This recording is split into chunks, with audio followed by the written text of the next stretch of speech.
അള്ളാഹുവിൻ്റെ പരിശുദ്ധമായ ഖുർആൻ തന്നെ നമ്മളോട് പറയുന്നു, നിങ്ങൾ ഇസ്തിഗ്ഫാർ പറ, അസ്തഗ്ഫിറുല്ലാഹൽ അലീം, അസ്തഗ്ഫിറുല്ലാഹൽ അലീം, നിങ്ങൾ ഇസ്തിഗ്ഫാർ പറ. ആ ഇസ്തിഗ്ഫാർ പറയുന്നതിലൂടെ അള്ളാഹു അദാബുകളിൽ നിന്ന് നമ്മളെ രക്ഷപ്പെടുത്തുമെന്ന് അള്ളാഹുവിൻ്റെ വിശുദ്ധമായ ഖുർആൻ നമുക്ക് വാഗ്ദാനം ചെയ്യുമ്പോൾ, എൻ്റെ പ്രിയപ്പെട്ടവരെ, ഒരു പാപവും ചെയ്യാത്ത നബിതങ്ങൾ ഒരു ദിവസം 100 പ്രാവശ്യം ഇസ്തിഗ്ഫാർ പറയുമായിരുന്നു എന്ന് ചരിത്രം പഠിപ്പിക്കുന്നു. അള്ളാഹു ഈമാൻ തരുമാറാകട്ടെ. ഇന്നൊരു വട്ടമെങ്കിലും പറഞ്ഞിട്ടുണ്ടോ എന്ന് സ്വന്തം ഒന്ന് ചിന്തിക്കുക. ഒരസ്തഗ്ഫിറുല്ലയെങ്കിലും ഒരു പ്രാവശ്യമെങ്കിലും നമുക്കത് പറയാൻ. എടോ, അസ്തഗ്ഫിറുല്ല പറയുന്നത് കൊണ്ട് നമുക്ക് നേട്ടമേ ഉള്ളൂ. അനസ് റളിയല്ലാഹു തആല അൻഹു നിവേദനം ചെയ്യുന്ന ഒരു ഹദീസ്, ഒരാൾ ഒരു ദിവസം 70 പ്രാവശ്യം അസ്തഗ്ഫിറുല്ല പറയണം. നബിതങ്ങൾ സ്വഹാബത്തിനോട് പറഞ്ഞു 70 പ്രാവശ്യം അസ്തഗ്ഫിറുല്ല പറയാൻ. അപ്പം സഹാബത്ത് ചോദിച്ചു, എന്താ നബിയെ 70ൻ്റെ പ്രത്യേകത? അപ്പം നബിതങ്ങൾ പറഞ്ഞു, ഒരാൾ ഒരു ദിവസം 70 പ്രാവശ്യം അസ്തഗ്ഫിറുല്ല പറഞ്ഞാൽ അവൻ്റെ 700 പാപങ്ങൾ അള്ളാഹു പുറത്തു കൊടുക്കുമെന്ന് നബിയിനാ റസൂലുള്ളാഹി സ്വല്ലല്ലാഹു. ഒരാൾ 70 പ്രാവശ്യം അസ്തഗ്ഫിറുല്ലാഹൽ അലീം എന്ന് പറഞ്ഞാൽ അവൻ ചെയ്ത 700 പാപങ്ങൾ. ഒരു അസ്തഗ്ഫിറുല്ലയുടെ മഹത്വം നമുക്കറിയണം. വല്ലാത്ത പ്രതിഫലമാ. ഒരസ്തഗ്ഫിറുല്ല മതി ജീവിതത്തിൽ. അസ്തഗ്ഫിറുല്ല എന്ന് പറയുന്നത് വലിയ ഒരു തൗബയാ. ദുരന്തങ്ങൾ വല്ലാതെ ഉണ്ടാകുന്ന ഒരു സാഹചര്യം, ഭൂമി കുലുക്കവും ഉരുൾപൊട്ടലും വെള്ളപ്പൊക്കമൊക്കെ നമ്മുടെ നാടുകളിൽ ഉണ്ടാകുമ്പോൾ അദാബുകൾ ഏതെല്ലാം ഭാഗത്തിലൂടെയാണ് വിപത്തുകൾ നമ്മളിലേക്ക് കടന്നു വരുന്നത്, അള്ളാഹുവിൻ്റെ ശിക്ഷകൾ നമ്മളിലേക്ക് കടന്നു വരുന്നത്. ആ ശിക്ഷകളിൽ നിന്ന് രക്ഷപ്പെടാനുള്ള ഒരു വഴിയാണ് അസ്തഗ്ഫിറുല്ല. പെങ്ങളെ, ചുമ്മാതെ നടക്കുമ്പോൾ പറയണം. ചുമ്മാതെ നടക്കുന്ന സമയത്ത്, ചുമ്മാതെ ഇരിക്കുമ്പോൾ അടുക്കളയിലൊക്കെ എത്രയോ മണിക്കൂർ നിങ്ങൾ ജോലി ചെയ്യുന്നു, നിങ്ങൾ എന്തെല്ലാം കാര്യങ്ങൾ അവിടെ നിന്ന് ചെയ്യുന്നു. ആ ചെയ്യുന്ന സമയം അസ്തഗ്ഫിറുല്ലാഹൽ അലീം. എന്താ പ്രതിഫലം? എന്താ? നിസാരമല്ലടോ, നിസാരമല്ല. മഹാനായ ഹസൻ ബസ്രി തങ്ങളുടെ ചരിത്രം എടുത്തു നോക്ക്. അതാ ഹസൻ ബസ്രി തങ്ങളുടെ മുമ്പിൽ ഒരാൾ വന്നിട്ട് പറഞ്ഞു, തങ്ങളെ, വെള്ളമില്ല തങ്ങളെ, വല്ലാത്ത ക്ഷാമമാണ് തങ്ങളെ, ഉണ്ട് ഞങ്ങൾക്ക് വേണ്ടി ഒന്ന് ദുആ ചെയ്യണം, ഞങ്ങൾക്കൊരു വഴി പറഞ്ഞു തരണം. മഹാനവറുകൾ പറഞ്ഞു അസ്തഗ്ഫിറുല്ലാഹൽ അലീം. കിണറ്റില് വെള്ളമില്ലേ ഉമ്മ? വെള്ളത്തിന് ക്ഷാമമാണോ? പറഞ്ഞു അസ്തഗ്ഫിറുല്ലാഹൽ അലീം. അതാ രണ്ടാമതൊരാൾ കടന്നു വരികയാണ്. തങ്ങളെ, കച്ചവടം മുഴുവനും വല്ലാത്ത തകർച്ചയിലാണ്, സാമ്പത്തികമായി വലിയ പ്രയാസത്തിലാണ്, അതുകൊണ്ട് ദുആ ചെയ്യണം, ഒരു വഴി പറഞ്ഞു തരണം. മഹാനവറുകൾ അവിടെ നിന്ന് പറഞ്ഞു കൊടുത്തു. പറഞ്ഞു അസ്തഗ്ഫിറുല്ലാഹൽ അലീം. രണ്ടാമത് വന്ന മനുഷ്യനോട് പറഞ്ഞു കൊടുക്കുകയാ. മൂന്നാമത് വന്ന മനുഷ്യൻ പറഞ്ഞു, തങ്ങളെ, കല്യാണം കഴിഞ്ഞൊരുപാട് വർഷമായി, കല്യാണം കഴിഞ്ഞൊരുപാട് വർഷമായി, മക്കളില്ല തങ്ങള്, സങ്കടത്തിലാ തങ്ങള്, എൻ്റെ പ്രായമുള്ളവർക്കൊക്കെ മക്കളായി തങ്ങള്, കാണുമ്പോ വല്ലാത്ത വിഷമമുണ്ട് തങ്ങള്, അതുകൊണ്ടൊന്ന് ദുആ ചെയ്യണേ, എന്തെങ്കിലും ഒന്ന് പറഞ്ഞു തരണേ. മഹാനവറുകൾ അവിടെ നിന്ന് പറഞ്ഞു കൊടുത്തു. പറഞ്ഞു അസ്തഗ്ഫിറുല്ലാഹൽ അലീം. പടച്ചവനെ, ഉസ്താദിനോട് ശിഷ്യന്മാര് ചോദിക്കുന്നു, തങ്ങളെ, 3 പേർക്കും ഒരേ ഒരു മരുന്നാണ് പറഞ്ഞത്. വെള്ളമില്ലെന്ന് പറഞ്ഞവനോടും, കച്ചവടത്തിൽ അഭിവൃദ്ധിയില്ലെന്ന് പറഞ്ഞവനോടും, മക്കളില്ല എന്ന് പറഞ്ഞവനോടും പറഞ്ഞത് അസ്തഗ്ഫിറുല്ലാഹൽ അലീം. എല്ലാവർക്കും ഒരു മരുന്നാണോ? മഹാനവറുകൾ പറഞ്ഞ മറുപടി എന്തെന്നറിയോ? മക്കളെ, ഞാൻ പറഞ്ഞതല്ല, അല്ല പറഞ്ഞതാ. ഫഖുൽതു അസ്തഗ്ഫിറൂ റബ്ബക്കും ഇന്നഹു കാന ഗഫാറാ യുർസിലിസ് സമാ അലൈക്കും മിദ്റാറാ വയംദിദുക്കും ബിഅംവാലിൻ വബനീൻ വയജഅൽ ലക്കും ജന്നാത്തിൻ വയജഅൽ ലക്കും അൻഹാറാ. അല്ല പറഞ്ഞ മരുന്നാ മക്കള്. വെള്ളമില്ലേ? കച്ചവടമില്ലോ? കച്ചവടക്കാരാ, കച്ചവടമില്ലാതെ പ്രയാസപ്പെടുമ്പോ നീ അയൽവാസിയായ അടുത്ത കടയിലേക്ക് നോക്കേണ്ട കാര്യമില്ല. നീ പറഞ്ഞോ അസ്തഗ്ഫിറുല്ലാഹ്. പെങ്ങളെ, അസ്തഗ്ഫിറുല്ലാഹ് പറഞ്ഞോ പൊന്നുമോള്. അള്ളാഹുവിന്റെ സഹായം വരികയാണ്. അള്ളാഹുവിന്റെ അദാബുകൾ, അള്ളാഹുവിന്റെ പരീക്ഷണങ്ങൾ ആഗ്രഹങ്ങളെ തൊട്ട് അല്ലാഹുവേ നിനക്ക് രക്ഷയാ പെങ്ങള്. അതുകൊണ്ട് സഹോദരാ, മോഹങ്ങളില്ലാത്ത ആരുമില്ല, ആഗ്രഹങ്ങളില്ലാത്ത ആരുമില്ല. പടച്ചവനെ, നമ്മുടെ ആഗ്രഹം എന്താ?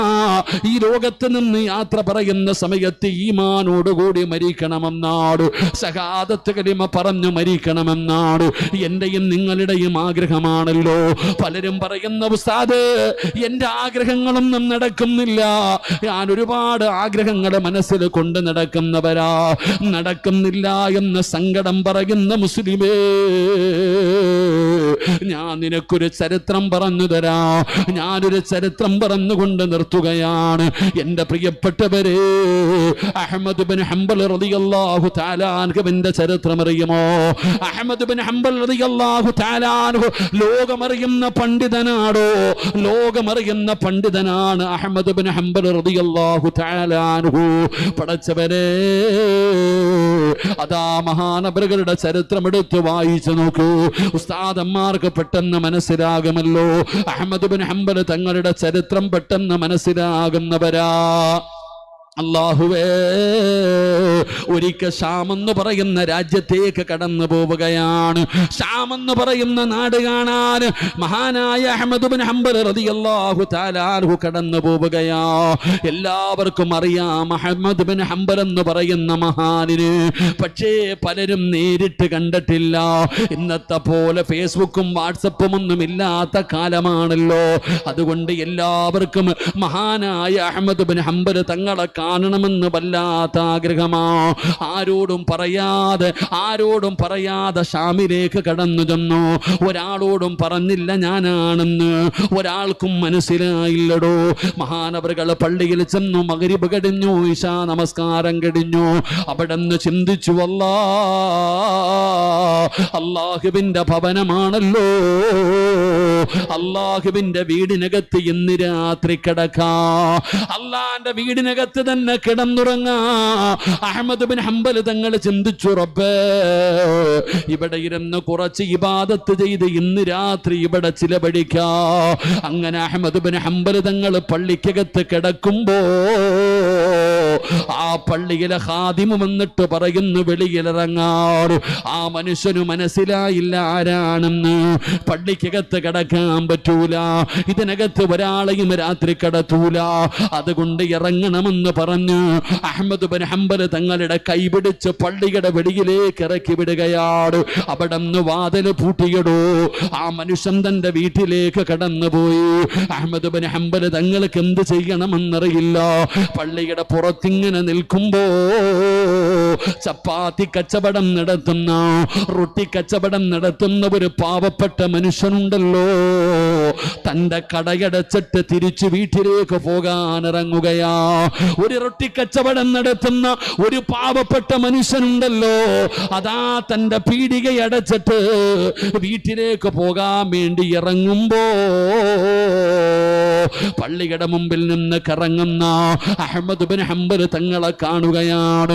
ആരാണെന്നറിയില്ല. ആരാണെന്ന് ചോദിക്കുമ്പോ പറഞ്ഞു, വഴിയാത്രക്കാരനാണ്. അല്ലാഹുവിന്റെ പള്ളിക്കകത്ത് കിടക്കാമെന്ന് വിചാരിച്ചു, എന്നെ പള്ളിയിൽ നിന്ന് പുറത്താക്കി. ഈ രാത്രി എന്ത് ചെയ്യണമെന്നറിയില്ല. ആ പാവപ്പെട്ട ചപ്പാത്തി കച്ചവടക്കാരൻ പറയുകയാ, എനിക്കൊരു ചെറിയ വീടുണ്ട്, ഇന്ന് രാത്രിയിൽ എന്റെ വീട്ടിൽ നിങ്ങൾക്ക് കിടക്കാം. അഹ്മദ് ബിൻ ഹംബൽ തങ്ങളുടെ കൈപിടിച്ചുകൊണ്ട് നടക്കുകയാണ്. ആ പാവപ്പെട്ട ദരിദ്രനായ മനുഷ്യൻ വീട്ടിലേക്ക് കൊണ്ടുപോയി അവിടെ നിന്ന് കിടന്നുറങ്ങാനുള്ള സൗകര്യം ചെയ്തു കൊടുത്തു. അങ്ങനെ രണ്ടുപേരും കിടന്നുറങ്ങി. വെളുപ്പാങ്കാലമായി. അഹ്മദ് ബിൻ ഹംബൽ തങ്ങൾ ഇറങ്ങി പോകാൻ തീരുമാനിക്കുമ്പോ ആ മനുഷ്യൻ പറഞ്ഞു, പോകല്ലേ, എന്തായാലും നിങ്ങൾ എന്റെ വീട്ടിൽ വന്ന മനുഷ്യനാണ്, എന്തായാലും വന്നതാണല്ലോ, വല്ലതും കഴിച്ചിട്ട് പോകാം, വല്ലതും കഴിച്ചിട്ട് പോകാം. അഹ്മദ് ബിൻ ഹംബൽ തങ്ങളെ നിർബന്ധിക്കുകയാണ്. അങ്ങനെ ആ വീട്ടിൽ പിടിച്ചു നിർത്തുകയാണ്. എന്നിട്ട് ആ മനുഷ്യൻ ഇങ്ങനെ ചപ്പാത്തിയുടെ മാവ് കുടയ്ക്കുകയാണ്. അല്ലാഹുവേ,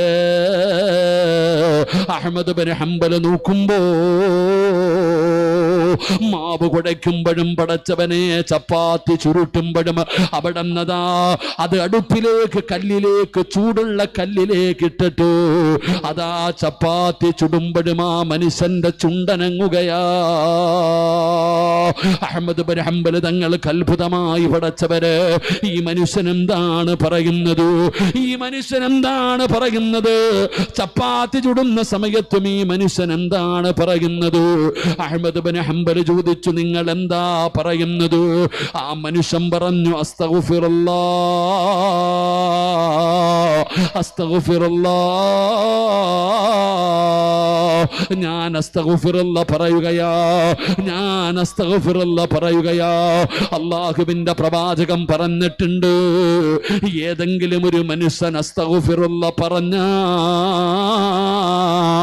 ആ മനുഷ്യന്റെ ആഗ്രഹം അല്ലാഹു സാധിപ്പിച്ചു കൊടുക്കുമെന്ന് ആദരവായ പ്രവാചകൻ നബി മുഹമ്മദ് മുസ്തഫ സല്ലല്ലാഹു അലൈഹി വസല്ലമ തങ്ങൾ പറഞ്ഞിട്ടുണ്ടല്ലോ. ഏതെങ്കിലും ഒരു മനുഷ്യൻ എന്ന് പറഞ്ഞാൽ അവന്റെ ആഗ്രഹം അല്ലാഹു സാധിപ്പിച്ചു കൊടുക്കുമെന്ന് നബി തങ്ങൾ പറഞ്ഞിട്ടുണ്ട്. മഹാനായ അഹ്മദ് ബിൻ ഹംബൽ ചോദിക്കുകയാണ്, നിങ്ങളുടെ ആഗ്രഹങ്ങളൊക്കെ അല്ലാഹു സാധിപ്പിച്ചു തന്നിട്ടുണ്ടോ? ആ മനുഷ്യൻ പറഞ്ഞു, എന്റെ ആഗ്രഹങ്ങളല്ല, എന്റെ മിക്ക ആഗ്രഹങ്ങളും അല്ലാഹു സാധിപ്പിച്ചു തന്നു, പക്ഷേ എന്റെ ഒരേ ഒരാഗ്രഹം ഇതുവരെ നടന്നിട്ടില്ല. ഞാൻ അല്ലാഹുവിനോട് ചോദിച്ച എന്റെ ആഗ്രഹങ്ങൾ മുഴുവനും അല്ലാഹു എനിക്ക് നടത്തി തന്നു. ഇനി നടക്കാറുള്ളത് ഒരേ ഒരാഗ്രഹമാണ്, ഒരേ ഒരാഗ്രഹം മാത്രം ഇതുവരെ നടന്നിട്ടില്ല. എനിക്ക് സങ്കടമുണ്ട്. എന്തായാലും പടച്ച റബ്ബ് നടത്തി തരുമെന്ന് എനിക്കറിയാ. ആ മനുഷ്യനോട്, ആ ചപ്പാത്തി ചുടുന്ന പാവപ്പെട്ട മനുഷ്യനോട് അഹ്മദ് ബിൻ ഹംബൽ തങ്ങൾ ചോദിച്ചു, അല്ലാഹു നടത്തി തരാത്ത ആഗ്രഹമെന്താ? നിങ്ങളുടെ ഏതാഗ്രഹമാണ് നടക്കാത്തത്? നിങ്ങളുടെ ഏതാഗ്രഹമാണ് നടക്കാത്തത്? ആ സമയത്ത് ആ മനുഷ്യൻ പറഞ്ഞ് കരഞ്ഞുകൊണ്ട് പറയുകയാ, ലോകമറിയുന്ന പണ്ഡിതനായ അഹ്മദ് ബിൻ ഹംബലിനെ എനിക്കൊന്ന് കാണണമല്ലോ. അഹ്മദ് ബിൻ ഹംബൽ എന്ന് പറയുന്ന ലോകമറിയുന്ന പണ്ഡിതനെ എനിക്കൊന്ന് കാണണം പടച്ചവരെ. അവിടെ നിന്ന് ദുആ ചെയ്യിപ്പിക്കണം തമ്പുരാറ്. ഞാൻ അല്ലാഹുവിനോട് ദുആ ചെയ്യുന്നുണ്ട്, ഞാൻ അല്ലാഹുവിനോട് ദുആ ചെയ്യുന്നുണ്ട്. പക്ഷേ ഇന്ന് വരെ അഹ്മദ് ബിൻ ഹംബലിനെ ഞാൻ കണ്ടിട്ടില്ല. ആ ഒരാഗ്രഹം മാത്രമാണ് ഇനി ബാക്കിയുള്ളതെന്ന് പറയുമ്പോ മഹാനായ അഹ്മദ് ബിൻ ഹംബൽ തങ്ങളുടെ കണ്ണ് നിറയുകയാണ്. അവിടുന്ന് സുജൂദിലേക്ക് വീഴുകയാണ്. ആ റൊട്ടി ചുടുന്ന മനുഷ്യൻ ചോദിക്കുന്നു, എന്തിനാ നിങ്ങൾ കരയുന്നത്? എന്തിനാ നിങ്ങൾ കരയുന്നത്? മഹാനായ അഹ്മദ് ബിൻ ഹംബൽ തങ്ങൾ പറയുന്നു, മനുഷ്യ, നിങ്ങൾ കാത്തിരുന്ന അഹ്മദ് ബിൻ ഹംബൽ ഞാനാ. പടച്ചവനെ അവിടെന്ന് പറഞ്ഞു എന്ന് ചരിത്രം പറയുമ്പോ അവസാനം ദുആ ചെയ്തടോ ആ മനുഷ്യനോട് പറഞ്ഞു, നിങ്ങളത് പറയുന്നത് അവസാനിപ്പിക്കരുത്. നബി തങ്ങൾ പറഞ്ഞിട്ടുണ്ട്, അസ്തഗ്ഫിറുല്ലാഹല്ലദീ, അത് പറയുന്നവരുടെ ആഗ്രഹം അല്ലാഹു സാധിപ്പിച്ചു കൊടുക്കുമെന്ന് നബി തങ്ങൾ അവിടെന്ന് പറഞ്ഞിട്ടുണ്ട് പെങ്ങള്. അതുകൊണ്ട് പറഞ്ഞു, അസ്തഗ്ഫിറുല്ലാഹല്ലദീ. മോഹങ്ങൾ നടക്കുമുമ്മ, ചെറുപ്പക്കാരാ, ആഗ്രഹങ്ങളില്ലേ പൊന്നുമോനെ? പാപങ്ങൾ പൊറുക്കുമടാ, പാപങ്ങൾ പൊറുക്കുമടാ. അസ്തഗ്ഫിറുല്ലാഹ് എന്ന് പറയുന്നത് തൗബയാ. പറയേണ്ടതുപോലെ ഒരു പ്രാവശ്യം നിനക്കൊന്ന് പറയാൻ കഴിയുമോ? അസ്തഗ്ഫിറുല്ലാഹല്ലദീ അത് വലിയ ഒരു തൗബയാ മോനെ. അല്ലാഹുവേ, പരിശുദ്ധമായ ഖുർആൻ യൂനുസ് നബി അലൈഹിസ്സലാമിന്റെ ചരിത്രം പറയുന്നല്ലോ. യൂനുസ് നബി അല്ലാഹുവിനോട് ദുആ ചെയ്തു, അല്ലാ എത്ര പറഞ്ഞിട്ടും എന്റെ ജനത അനുസരിക്കുന്നില്ല, അല്ലാ നീ ഇവരെ നശിപ്പിക്കണേ അല്ലാ. യൂനുസ് നബി ദുആ ചെയ്തടോ. അല്ലാഹുവേ, തന്റെ ജനതയോട് പറഞ്ഞപ്പോഴവര് പരിഹസിക്കുകയാ, കളിയാക്കുകയാ. വൈകുന്നേരമായിട്ടും അല്ലാഹുവിന്റെ അദാബ് വരുന്നതിന്റെ അടയാളം കണ്ടില്ല. അവസാനം അല്ലാഹുവിന്റെ അനുവാദമില്ലാതെ പടച്ചവനെ ജനങ്ങളെന്ത് പറയും, വല്ലാതെ പ്രയാസമായി. യൂനുസ് നബി അവിടുന്ന് അല്ലാഹുവിന്റെ അനുവാദമില്ലാതെ നാട് വിടുകയാണ്. പടച്ചവനെ അദാബിന്റെ അടയാളങ്ങൾ കണ്ടു തുടങ്ങി. ജനങ്ങൾക്ക് മനസ്സിലായി അല്ലാഹുവിന്റെ അദാബ് വരുന്നെന്ന്. അവസാനം അവരെല്ലാവരും ഒരുമിച്ചിരുന്നിട്ട് അല്ലാഹുവിനോട് ഇസ്തിഗ്ഫാർ പറഞ്ഞപ്പോ അല്ലാഹു അദാബ് മാറ്റിക്കൊടുത്തെന്ന് പരിശുദ്ധമായ ഖുർആൻ അവിടെന്ന് പറയുമ്പോ രക്ഷ വേണോ ചെറുപ്പക്കാരാ? അസ്തഗ്ഫിറുല്ലാഹ് പറമോനെ. ജീവിതത്തിൽ ഒരു പാപം പോലും ചെയ്യാത്ത അല്ലാഹുവിന്റെ പ്രവാചകൻ ഒരു ദിവസം 100 പ്രാവശ്യം അസ്തഗ്ഫിറുല്ലാഹൽ അലീം നബി തങ്ങൾ പറഞ്ഞിട്ടുണ്ടെങ്കിലോ ഞാനും നിങ്ങളും എത്ര പറയണമെന്ന് ചിന്തിക്കടോ. കാണുന്നത് പാപമാ, കേൾക്കുന്നത് പാപമാ, പറയുന്നത് പാപമാ, പിടിക്കുന്നത് പാപമാ, നടക്കുന്നത് പാപത്തിലേക്കാ, ഹൃദയം കൊണ്ട് ചിന്തിക്കുന്നത് പാപമാ. ഒരു ദിവസം കോടാനി കോടി പാപം ചെയ്യുന്ന പാപികളാ നമ്മള്. അതുകൊണ്ട് മക്കളെ, തൗബ ചെയ്യാതെ മരിക്കല്ലേ. അതുകൊണ്ട് തൗബയാണ് അസ്തഗ്ഫിറുല്ലാഹ്. അതുകൊണ്ട് ചിരിയും കളിയും തമാശയും ഈ ആസ്വാദനമൊക്കെ മാറ്റിക്കോ. ജീവിതം ആസ്വദിക്കാനല്ല പെങ്ങള്, ജീവിതം സുഖിക്കാനുള്ളതല്ല ചെറുപ്പക്കാരാ. കളിയും തമാശയും ചിരിയുമൊക്കെ മാറ്റടാ. ചിരിച്ചാൽ ആയുസ് കൂടുമെന്ന് പറഞ്ഞിട്ട് ജീവിതം ആസ്വദിക്കുന്ന യുവത്വേ വേണ്ട മോനെ. ഒരുപാട് ചിരിക്കല്ലേ മോനെ, ഒരുപാട് ആസ്വദിക്കല്ലേ പെങ്ങള്. ഒരുപാട് കളിയും തമാശയുമായി ജീവിതം നീ ആസ്വദിക്കുമ്പോ ഇടയ്ക്കിടയ്ക്ക് കാലിൽ കിടക്കുന്ന ചെരുപ്പിലൊന്ന് നോക്കണേ. എന്തിനാ നോക്കാൻ പറയുന്നത്? കുല്ലും മ്രിഇൻ സബ്ബഹു ഫീ അഹ്ലിഹി വൽ മൗതു വദിനാ മിൻ ശിറാകീൻ അലൈഹി. കാലിൽ കിടക്കുന്ന ചെരുപ്പിന്റെ ബാർ നിന്റെ കാലിന്റെ തൊലിയോട് എത്ര അടുത്ത് കിടക്കുന്നു. ഇതുപോലെ മരണം നമ്മുടെ കൂടെയുണ്ടോ. അസ്റായില് കൂടെ നടക്കുകയാ. ക്യാൻസർ വേണ്ട, ട്യൂമർ വേണ്ട, കിഡ്നി രോഗം വേണ്ട, ബ്ലഡ് ക്യാൻസർ വേണ്ട, ശരീരം തളരണ്ട മോനെ. ഒരു രോഗവുമില്ലാത്തവർ വീണ് വീണ് മരിക്കുന്ന കാലമാ. അതുകൊണ്ട് ശൈഖുനിയുടെ ഉറൂസിൽ കടന്നു വന്നവരോട് മക്കളെ വാസിയല്ലേ, എല്ലാവർക്കും വാസിയാടോ, എല്ലാവർക്കും ദേഷ്യമാടോ. ആരെന്ത് പറഞ്ഞാലും അനുസരിക്കാനും മടി കാണിക്കുന്ന യുവത്വേ, എന്റെ പ്രിയപ്പെട്ട ചെറുപ്പക്കാരോട് പറയുകയാ, എന്റെ യുവത്വത്തോട് പറയുകയാ, ഈ വഅദ് കേൾക്കാമെന്ന ഉപ്പമാരോട് ഉമ്മമാരോട് പറയുകയാ. എല്ലാവർക്കും വല്ലാത്ത വാശിയാടോ, എല്ലാവർക്കും വല്ലാത്ത ദേഷ്യമാടോ. എന്നാ നിങ്ങൾ വാശി കാണിക്കണം സഹോദരാ, നിങ്ങൾ വാശി കാണിക്കണമടോ. ആരോടാണ് വാശി കാണിക്കേണ്ടതെന്നറിയോ? ഞാൻ എൻ്റെ വഅദ് നിർത്തുകയാ മുസ്ലിമേ. അന്തല്ലദീ വലദതു ഉമ്മുക ബാക്കിയാ വന്നാസു ഹൗലക യൽഹഖൂന സുറൂറ وجهد لنفسك أن تكون إذا بكوا في حال موتك لاحقا مسرورا. എല്ലാവരോടും എനിക്ക് ഈ 4 വരി പദ്യത്തിന്റെ അർത്ഥമാ പറയാറുള്ളത്. ആണിനോടും പെണ്ണിനോടും എനിക്ക് പറയാറുള്ളത്, വാശി വേണമടോ. വാശി കാണിക്കേണ്ടത് ആരോടാണെന്നറിയോ? നമ്മുടെ ഉമ്മ എപ്പോഴും പറയാറുണ്ട്, മോനെ, മരണവേദനയുടെ വേദനയും സഹിച്ചാണ് നിന്നെ പ്രസവിച്ചതെന്ന്. എൻ്റെ ഉപ്പ പറയാറുണ്ടല്ലോ, നമ്മുടെ ഉമ്മ നമ്മളോട് പറയാറുണ്ടല്ലോ. എന്നാ പ്രസവിച്ച ഉമ്മ,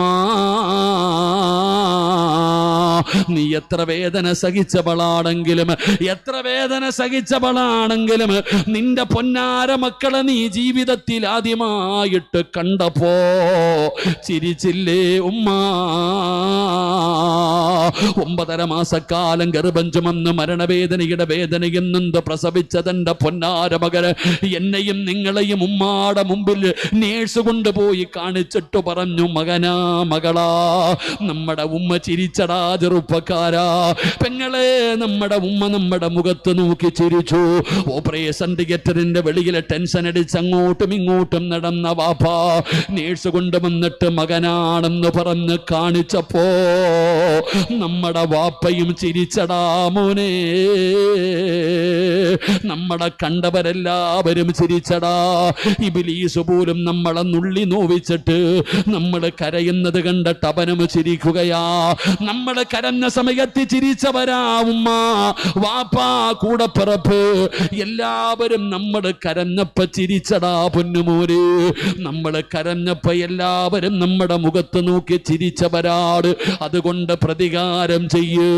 വജ്ഹദിലി നഫ്സിക അന്തകൂന ഇദാ ബകൂ ഫീ ഹാലി മൗതിക ലാഹികം മസ്റൂറാ. മോനേ, നീ കരഞ്ഞ സമയത്ത് നിന്റെ മുഖത്ത് നോക്കി ചിരിച്ചവരോട് പ്രതികാരം ചെയ്യടാ. എങ്ങനാ ചെയ്യേണ്ടതെന്നറിയോ? വരക്കൽ പള്ളിയുടെ മിനാരത്തിൽ ഒരു ദിവസം വിളിച്ചു പറയുകയാ, ഇന്നാ ലില്ലാഹി വ ഇന്നാ ഇലൈഹി റാജിഊൻ. നീ മരിച്ചുപോയെന്ന് വിളിച്ചു പറയുന്ന ഒരു ദിവസമുണ്ടല്ലോ. അല്ലാഹുവേ, നാട്ടുകാർ മുഴുവനും നിന്റെ വീട്ടിലേക്ക് കടന്നു വരുമ്പോ 3 കഷ്ടം വെള്ളത്തുടിയിൽ നിന്നെ നല്ലതുപോലെ കുളിപ്പിച്ച് സുഗന്ധം തേച്ചു അല്ലാഹുവേ ഉളുപിടിപ്പിച്ചിട്ട് വീടിന്റെ മുമ്പിൽ കൊണ്ടുവന്ന് 3 കഷ്ടം വെള്ളത്തുണിയുടെ മുകളിൽ നിന്നെ മലർത്തിക്കിടത്തുന്ന ദിവസമുണ്ടല്ലോ. അല്ലാ,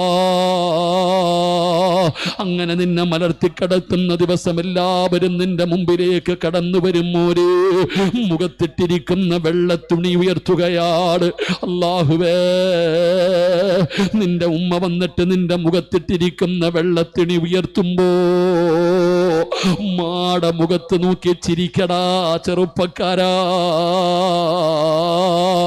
വാപ്പ കരയും മോനെ, ഉമ്മ കരയും മോനെ, കുടുംബക്കാര് കരയും മോനെ. ഇബ്ലീസ് വീടിനകത്തിരുന്ന് കരച്ചലാ. എല്ലാവരും കരയുമ്പോ അവരുടെ മുഖത്ത് നോക്കി ചിരിക്കണേ ചെറുപ്പക്കാരാ.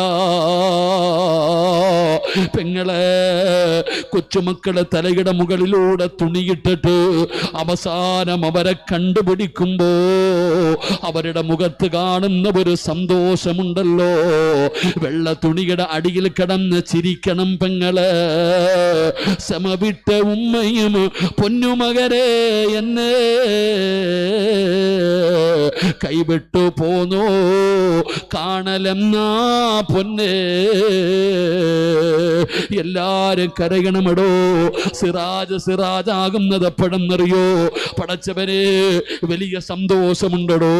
ഈ വരക്കൽ മഖാമിന്റെ മുമ്പിൽ 6ാമത്തെ കൊല്ലമാ ഞാൻ വാഴ്ന്നിന് വരുന്നത്. 6 വർഷമായി മുടങ്ങാതെ വരുന്നുണ്ട്. പടച്ചവനെ, എനിക്ക് തോന്നാറുണ്ട്, റബ്ബേ, എന്ത് നന്മ ചെയ്തിട്ടാണ് അല്ലാഹു എനിക്കിങ്ങനെ ഒരു ഭാഗ്യം തന്നതെന്ന്. പടച്ചവനെ, അതിലൊന്നും കാര്യമില്ലടോ. സിറാജ് എപ്പോഴാ വിജയിക്കുന്നവനെന്നറിയോ? എപ്പോഴാണ് സിറാജിന്റെ ജീവിതത്തില് അർത്ഥമുണ്ടാകുന്നത് എപ്പോഴെന്നറിയോ?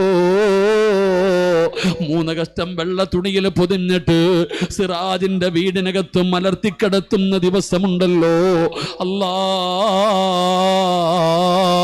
വെള്ള തുണിയുടെ അടിയിൽ കടന്ന് ചിരിക്കണം മോനെ, എൻ്റെ ഭാര്യ കരയണം മോനെ, എൻ്റെ മക്കള് കരയുമ്പോ, എൻ്റെ ഉമ്മ കരയുമ്പോ, എൻ്റെ കൂടപ്പറപ്പ് കരയുമ്പോ, എന്നെ സ്നേഹിക്കുന്നവര് കരയുമ്പോ, എല്ലാവരും കരയുന്ന സമയത്ത് വെള്ള തുണിയുടെ അടിയിൽ കടന്ന് ചിരിച്ച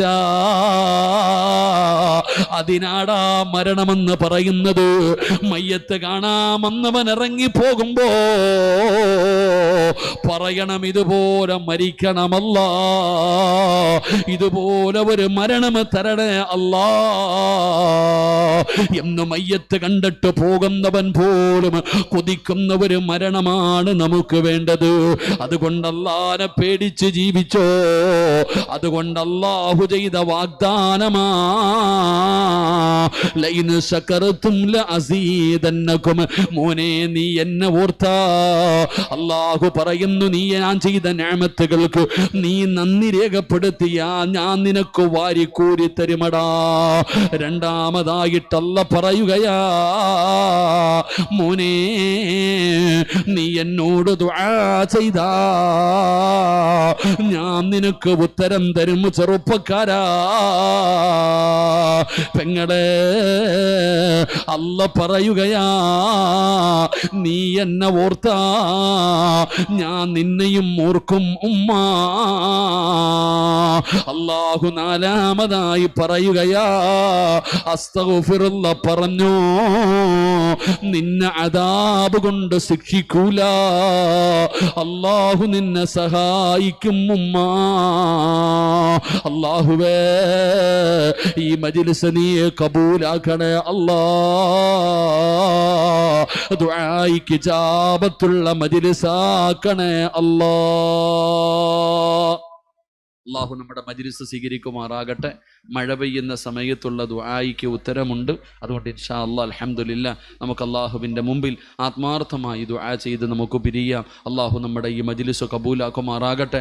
എൻ്റെ പ്രിയപ്പെട്ട സഹോദരങ്ങളെ, നാളെ അല്ലാഹുവിൻ്റെ സ്വർഗത്തിൻ്റെ മുമ്പിൽ വലിയ ഒരു തർക്കം നടക്കുകയാണ്.